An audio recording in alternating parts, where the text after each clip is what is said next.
fora, fica todo mundo parando, escola, faculdade, aeroporto. E as fronteiras aí pra ninguém entrar no estado e sair não fecha, hein? Ah, é? Os caminhões precisam trabalhar, estão comendo pouco, tranquilo. Mais uma vez estamos aí, né? Porque tudo pode parar, menos caminhão. Porque se não é parar, o Brasil para.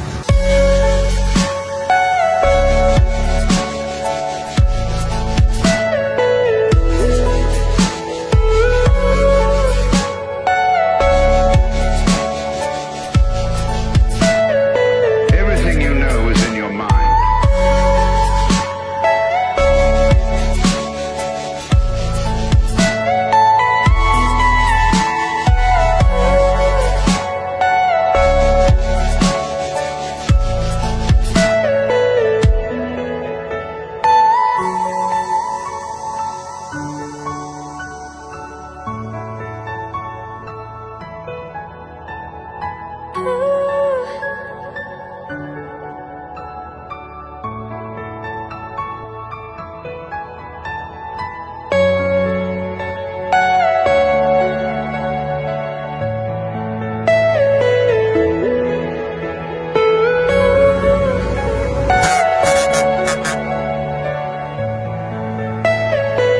Are you all my personal dreams?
Are you all my personal dreams?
Are you all my personal dreams?